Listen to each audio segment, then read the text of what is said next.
need braces, clothing items that, when you first have a baby, you may have a baby shower, but babies grow pretty quickly. But when you get bigger kids, they grow a lot quicker, in my opinion. But also, you get into, do you want to get them name brand clothes? Do you want certain things for them? And we'll talk about that later on in the presentation as well. But things like school supplies, college test fees, and for them, maybe they already have a vehicle, but now their goal is a bigger home. So I want to bring up an example of, are you seeing a different one? The only one that I'm seeing is the very first slide that says, "How do you value your money?" So I was like, Okay. just check in and see if she might be on a different slide compared to like hearing what you're talking about. I want to make sure that I'm also following along with the slides. Yes, I am on a different slide. So let's try this again. Okay. Okay, there we go. There we go. Okay. Let me close this chat. So what I just went over, everything that I put on the slide was what I said. You didn't miss much. And then here we were just talking about the example budget goals. So I want to bring up a scenario because this is very common, right? So this is about a tax refund. The scenario is Valentina and Isaiah need to decide how to spend their tax refund. Okay. So, and this is going to kind of point out some different values of how they want to spend money. Valentina put herself through college and she's been working 30 hours a week on top of a full course load, and she has student loans. Her mother is struggling to make ends meet, and she wants to spend the tax return on giving it to her mom as a security deposit to move into a new apartment, and then the rest on paying down student loan debt. Isaiah, on the other hand, has very minimal student loans. His parents helped him cover the expenses, and he's pretty much paid in full on most of his items that are outstanding. He wants to put their tax refund into a savings account for their children,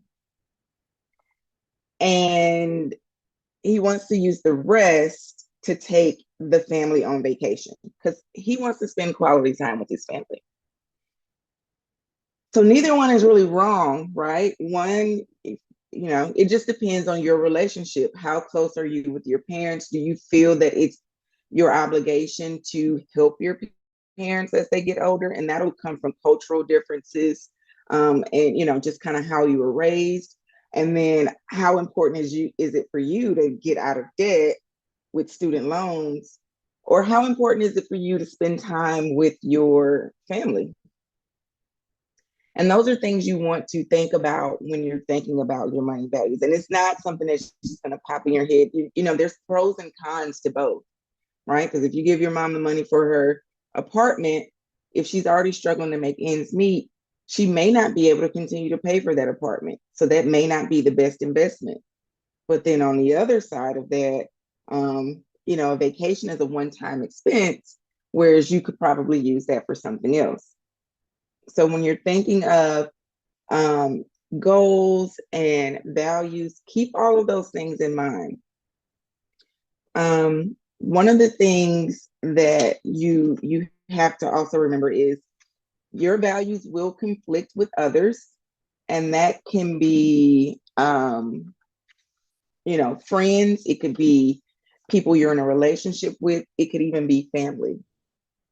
And you have to set your own goals. No one else can tell you, because if you don't set your own goals and you allow someone else to do it, typically you're not going to stick with that. If they tell you, oh no, you should value, a college savings plan, but that's just not something that you want to put a high value on right now, you're not going to retain that as a priority. Does that make sense?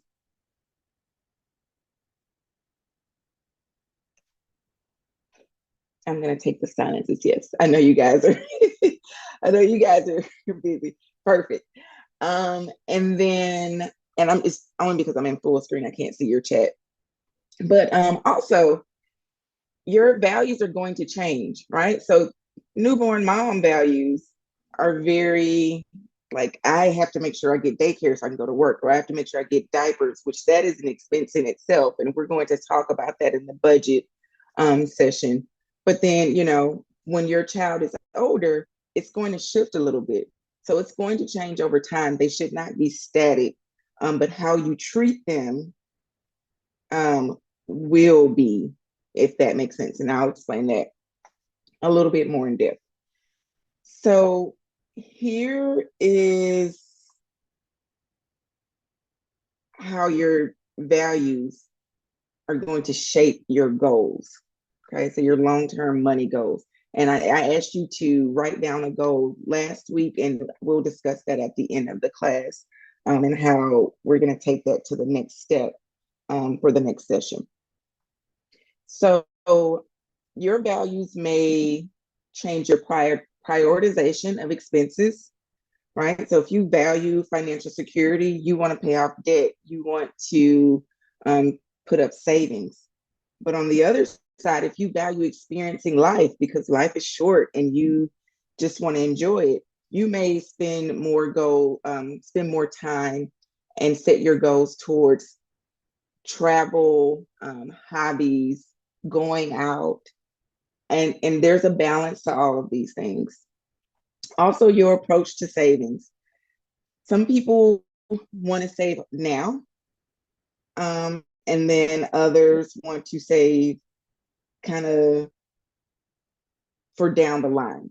And the difference is, are you saving for an automobile, or are you saving for college education? So we're going to get the automobile before we get, the college education funded. So it just depends how you're looking at it. And there can be tiers to it. You can say, hey, I want to save for my car first, and then I can save for a house, and then I can worry about college. And I'll show you as well in the budget some effects, some tips to do that. And one is called the snowball effect. And I'll go in depth with that, of how you just kind of trickle down those savings. So you're building without ever really missing out. And then a couple other like investment decisions, financial independence, which means if you, don't want to be, I know a lot of times you're like, I don't want nobody to say they did nothing for me, then you're more likely to want to make sure you're covered. Whereas if you feel like you have a really good support system and you don't mind asking, for help, then you're more lenient towards making sure things are covered. And then, of course, if you like to give, if you tithe, that will kind of determine your financial goals. If you like to give to a certain charity, and then your educational goals, again, are going to dictate that. So once you know kind of your values and what goals look like to you, the way to create goals are SMART goals. And so SMART is used in a lot of different scenarios. It's not just for like money goals, it's for anything you want to do. If you want to lose weight, you can use a SMART goal. If you want to learn a new language, and all SMART really means is specific, measurable, action-oriented, reachable, and time-bound. So that is, what do I want to accomplish? Why is it important? How much, how many, how will I know when I've met it? What actions do I need to complete? Is this even possible? Because if you say, I am going to be a millionaire in a month, that's probably not possible. I mean, you may know a way, and then sometimes people blow up on, social media, but is that really realistic? Probably not. And then time bound. Because if you say, oh, I'm going to save $5,000 for a car, but you don't say when, there's really no motivation to do it. So you want to have a reachable and realistic time-bound goal. So I'm going to bring a scenario for you that dictates that. That's probably a little bit more, probably outside of you guys right now, but it's something to think about as your baby will, get older and go to school. So Maria is setting a SMART goal. It's almost summertime, and she wants to start planning for next year. She knows that she'll need extra money for school supplies and clothes when her kids start school near the end of August, which is now 15 weeks away. Every year, she tries to pull together the money she needs in the weeks right before school starts by picking up some extra shifts at work. And this can be stressful because sometimes shifts aren't available. She does remember that last year she spent about $300 on school supplies and clothes, and she's divided the $300 by the 15 weeks before school starts and realized that that's about $20 a week until school starts. So let's break down this scenario into a SMART goal. What is specific about this? Maria wants to accomplish school supplies and uniforms. She wants to be able to do that. And this same scenario could be, okay, I know I'm going back to work. I need to set a goal to have a month's worth of childcare saved up. Is it important? Yes. And it's something that, she really needs. It's measurable. How much money does she need? How long is, how many exact dollars or units does she need? And how will I know when I've met my goal? So how will she know when she's met her goal, when she hits $300? And then action oriented. What actions does she need to complete to meet this goal? So Maria knows that she can pick up extra shifts, but what it really boils down to is she needs to save about $20 a week with those extra shifts. Is this reachable? Yeah, I would think that $20 a week is reachable. Depending on the pay rate, an extra shift should bring her, $50 or $60 for that time. And then it's time bound because Maria knows that based off of $20 a week, she will meet her goal of having $300 in 15 weeks in time for school. So those are when we make a goal, we want to have those kind of in the background. And sometimes it's harder to think of all of them. But I honestly, if you get down to reachable and you stop and be like, just take a moment and say, is this really something I can do?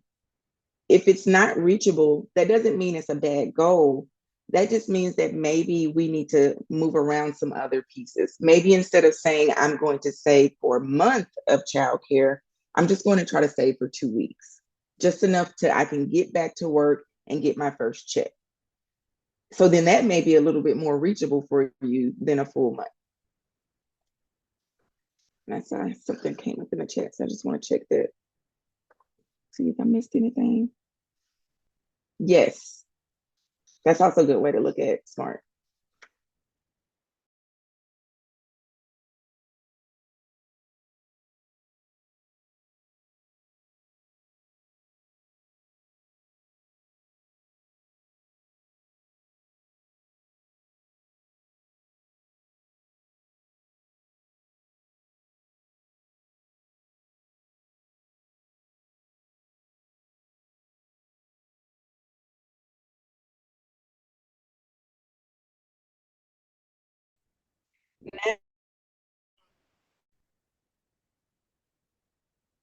Now let's look at some things that can break through our goals.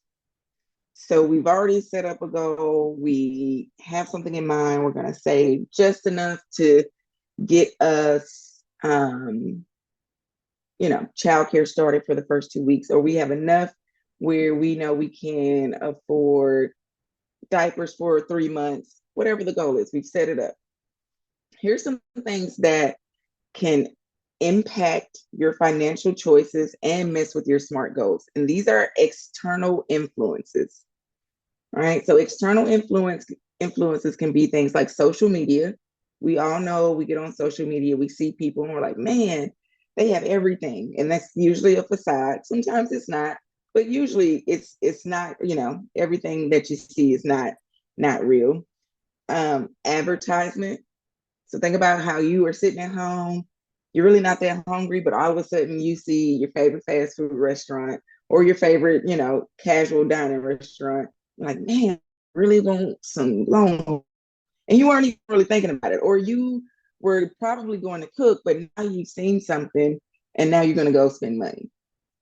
Your peers can make influence you to spend money that you otherwise wouldn't have spent. Oh, girl, come on, let's go out. The, Beyonce concert in town. We gotta go. We gotta go.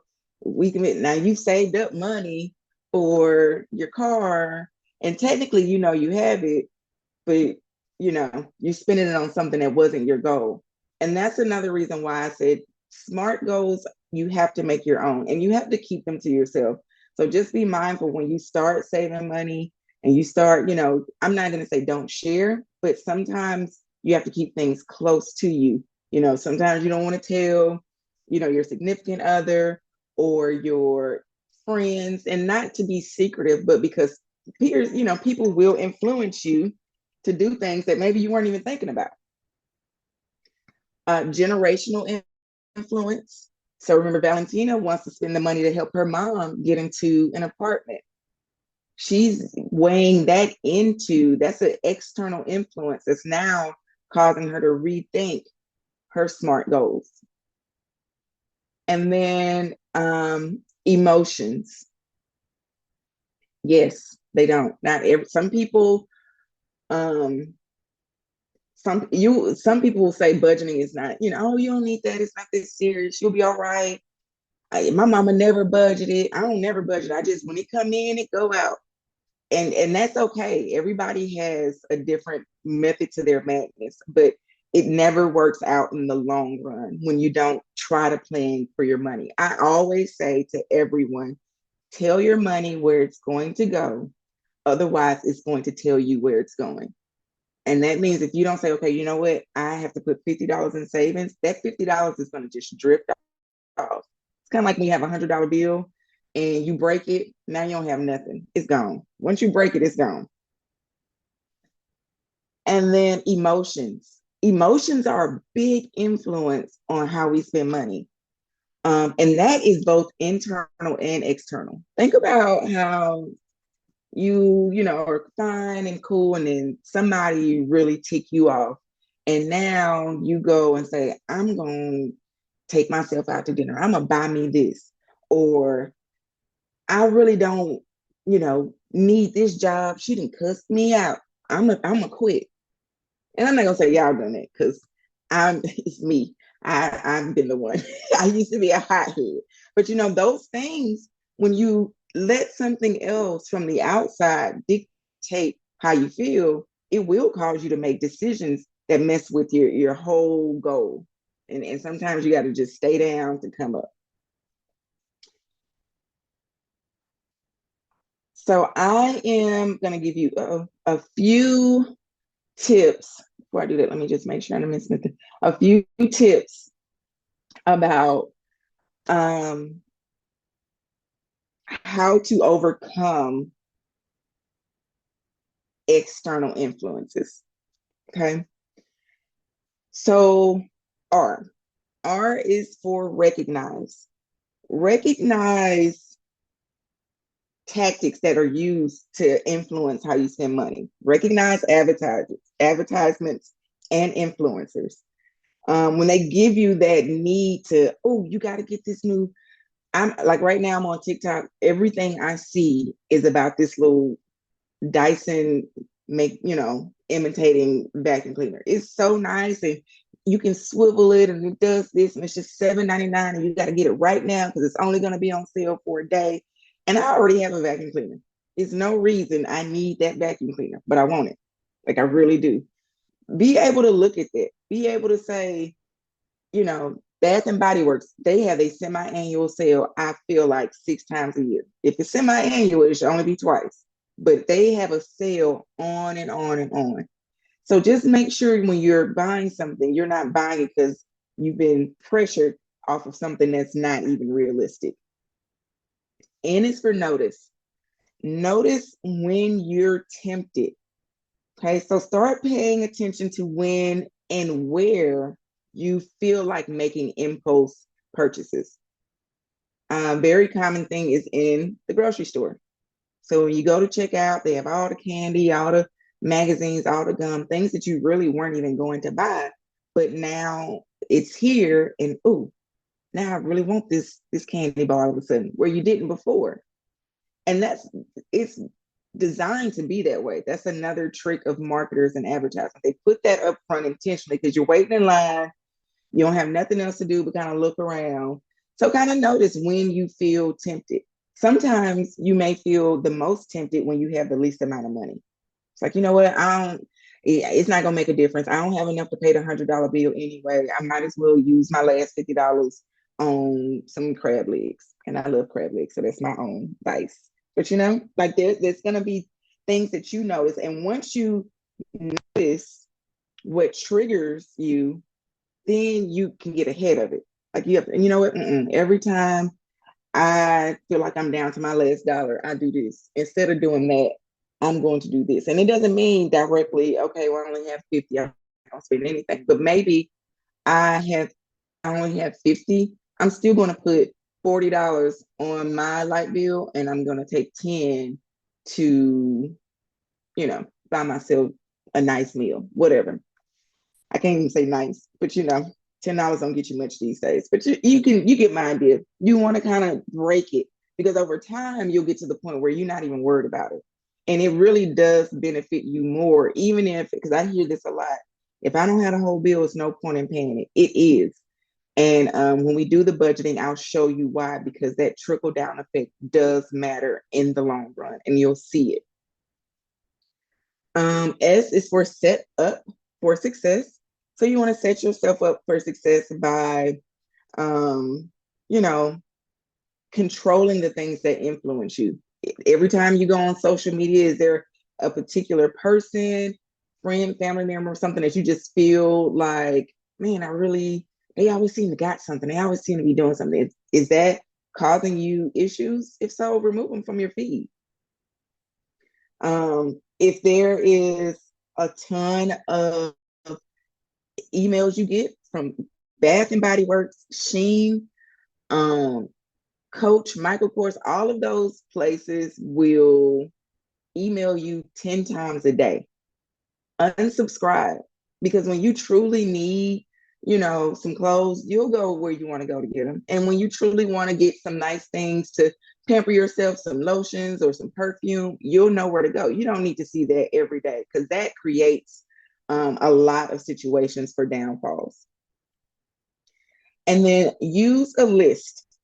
When you go grocery shopping, and again, this is going to come up when we create our grocery list in the budget session, you need to create a mantra. And one that is suggested is, if it's not on the list, it doesn't exist. So avoid going in, if you have your list, that prevents you from adding in that pack of cookies and the brownies and just, whatever else. And it also will help you build out your grocery shopping around what's currently on sale, what's the freshest, and what you can plan for. In that grocery meal list and budget, I'll show you how to kind of create a meal plan for a week. And you can use that to help you plan out your budgets. And that not only helps you plan out budget, it's going to be very helpful for you when you go to have your baby and you have a little bit less time. So you can focus on things like crock pot meals, or if you don't have a crock pot, you can just use like a pan, like a big skillet, a cast iron if you have it, and put it in the oven low and slow. So those things, once you have a plan, then you're not now at 5 o'clock like, oh, what am I going to cook? What am I going to cook? I don't know. I didn't take nothing out. Let's just buy something. Because that's kind of what happens. P is for pause. Build in a pause to help yourself say, do I really need this? Okay, this is where the Amazon cart comes in. And we know I do a million things in my Amazon cart. Add it, and then you back out. That's a good thing. Build in that pause. Build in something that causes you to say, do I really need this? Or even, do I really want it? Sometimes you don't really need it, but you really want it. You really want those nice shoes. You really want that bracelet. And that's okay too, but build in a pause so you're not just, as soon as you get money, going. And the way I do this is I have a savings account that I cannot access. It's linked to my checking account, but it takes 2 days to transfer. So kind of like that Kevin Hart, the way my checking account and savings account set up, like it's like that. Like it takes time for me to get that money. Whereas when you want something by the end of the day, if you can't get it right then, you probably forgot about it. You really don't want it no more. It's not a big deal. So build in something that makes you pause. T is for talk, which is talk yourself out of it.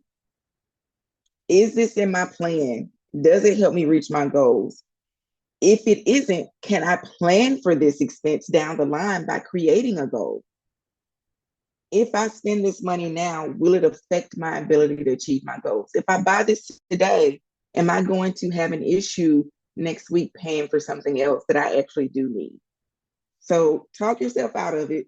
And if you really want it, then talk yourself into a SMART goal. And then C is for calculate. If it's something you really want or need, take the time like Maria and calculate how many hours or how much work will it take for me to get that. Okay, for me to get this new living room set, it's going to take me about 40 hours of work, about a week's worth of pay. So, you can't just devote a whole week up front, but maybe you can say, okay, I'll take 1 day of pay over the next 6 pay periods to get a new living room set. And take the time to calculate it out, and then you're not so quick to kind of fall into it, because that's another, if it's something that you really don't want or need, it's just kind of like, that'd be fun to have.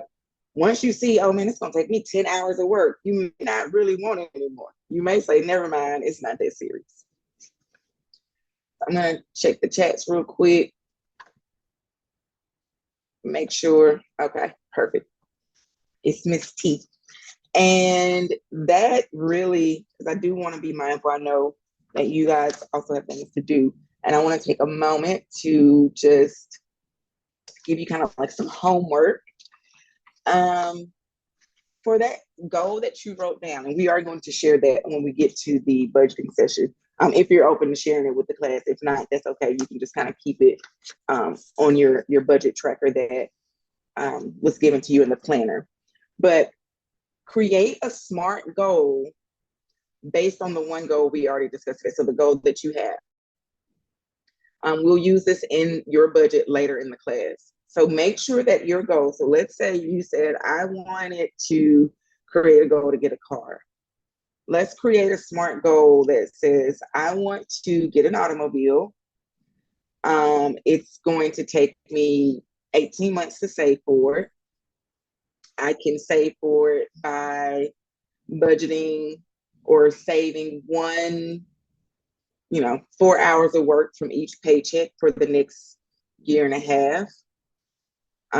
And my time that it is reachable, because we're using realistic goals. And then my time for doing it is that year and a half. So take your goal and build that out. Like I said, I'll be putting this in there if you need the SMART goals.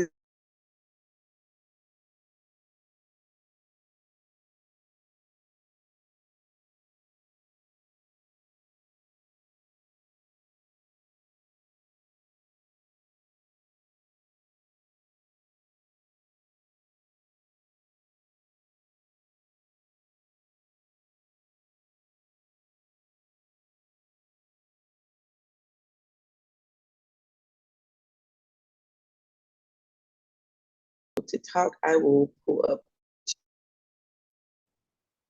and go from there. The first one, the income. Okay.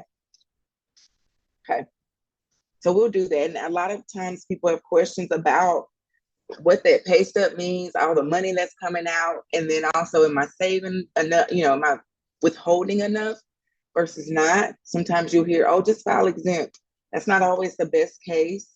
And then we'll also look at what that looks like. I'll show you guys a little nifty tool that you can actually use to go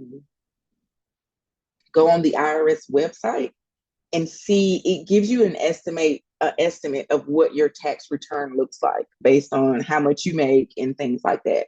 So I'll show you kind of how to use that and some other items as they come up.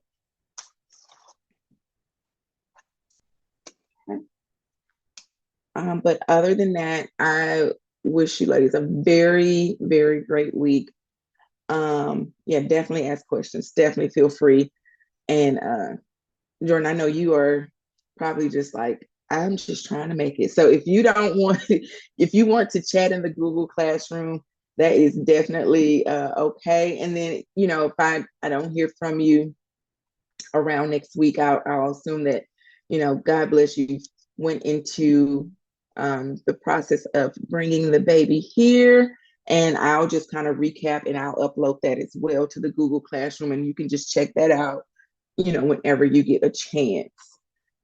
But that is great. I appreciate you guys so much for being with me today and giving me your time. But yeah, I'll upload that and you can expect it, like I said, by the end of the day. T, did you Thank have you. anything? Okay, perfect. Yeah, so thank you so much. And again, please, everyone, go ahead and download the Google Classroom app so it's on your phone.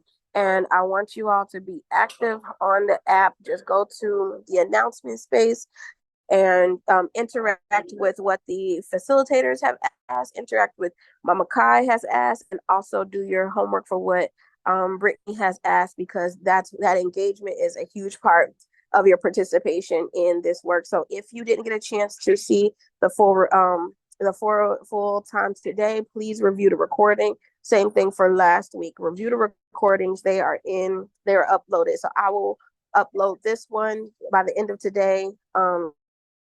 And you will have access to that. So please, yes. So for, if you look at the schedule that I sent out in the email, and I also uploaded the schedule in the Google Classroom in important docs, you have the access to the schedule, which includes the presenter, what's the conversation, and the time. And so from Tuesdays for the 6 weeks intensive class will be at 1 p.m. And if that doesn't work for if that doesn't work for you, please let me know. And again, we will have the recordings in the Zoom recordings uploaded so you can review those. All right. Okay. If anybody has any final questions, concerns, comments, please feel free to put them. If not, we will see y'all next week. And Brittnee gave y'all homework, so please do answer that, and we'll see y'all. Be active in the Google Classroom, communicate with each other, and we look forward to talking to y'all next week. Oh, go, Jordan, do you have something to say? Go ahead. No, I was waving by. Oh, okay. I don't think I ever used that one. All right, y'all have a good one. Enjoy the rest of your day. You too. Bye-bye. All right, bye.